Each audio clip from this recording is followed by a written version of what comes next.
Hello and welcome to Finextra. I'm Thea George and I'm here with Fiona Hamilton of Volante Technologies. We're talking about real-time payments.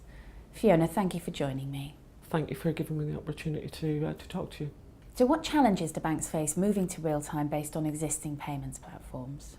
Well, I think it's actually larger than just payments platforms, because in reality, as well as having clean payments, you also have transaction-based payments. So the origination of payments can come from many areas.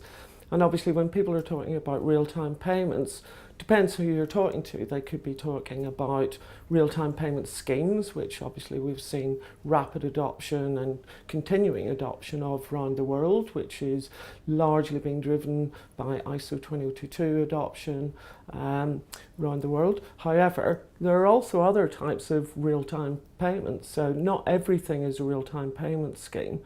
So there are things like, Ripple in the foreign exchange cross-border area, Zelle in the US, etc., which are all essentially real-time. They implement a different paradigm, different orchestration, and also the issue is real-time in terms of how agile you can make your originating systems, because for many years they've been used to not a lot happening in the payments world, perhaps being batch-based, etc. So I kind of view real-time challenges as being more than just real-time payment schemes. So we know that most, if not all, of the new real-time schemes are going to use ISO 20022. Does that mean there's going to be a standardised way of doing real-time for banks? I mean, I think undoubtedly the world, the financial world in wholesale is certainly going to ISO 20022 as the base standard. However, it's not the panacea that some people sometimes think it is, because you have the underlying standard, then you have the implementation within a scheme. But then if you have something like SEPA instant credit transfers, for example, there'll be different interpretations of that at a domestic level, at a commercial level. So it's not necessarily going to be the EBA clearings implementation would be the same as another implementation of instant transfers. So therefore, there's always going to be that challenge of having to manage the variance and versioning, etc. And if you widen that to a global perspective, how do you manage that when they're all different implementations at different versions across the world? And then also within that real-time world, be able to do the intelligent routing of whether it goes down a traditional real-time payment scheme or whether it goes to one of the emerging fintech real-time payments routes. So those could be API based. So they might implement the data dictionary from ISO 20022, but the expression of it will not necessarily be ISO 20022 as most people think in terms of XML. So you've talked about legacy platforms and variations in implementation of ISO 20022.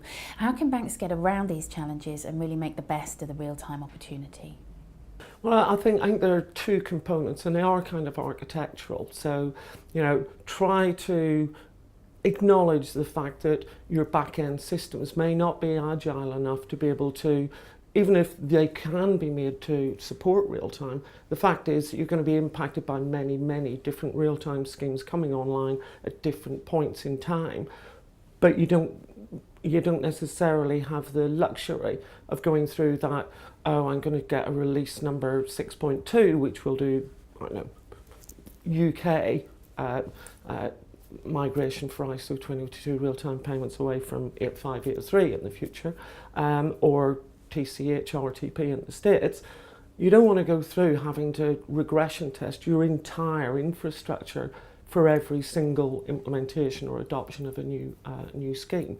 So therefore, trying to insulate those legacy systems by implementing two things, basically: some sort of smart integration layer which enables you to make the outside world seem like, as far as possible, the old world, because at the end of the day, a payment is still a payment. It's still a payment. Intrinsically the information you're exchanging is not that different. The choreography, the orchestration, how you connect is different. So by trying to insulate that away from the legacy and then leverage that integration layer by adding smart technology using RESTful APIs and JSON, etc., to build user experience and dashboarding and intelligent definitions of methods of payment, routing criteria, and allow the business to be able to configure that information outside of the basic originating system, so that you're not having to code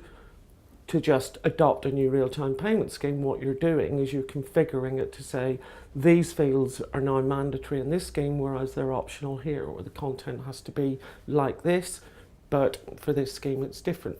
And if that happens to be an API approach, well, it's just a different way of implementing that information sharing. So I think doing the separation of that kind of logic away from those originating systems gives you that agility, which absolutely you're going to need if you're going to take advantage of real-time payments, because it shouldn't really be seen as something that you have to do because of regulation. You should be taking it as, what opportunities can it make for my business?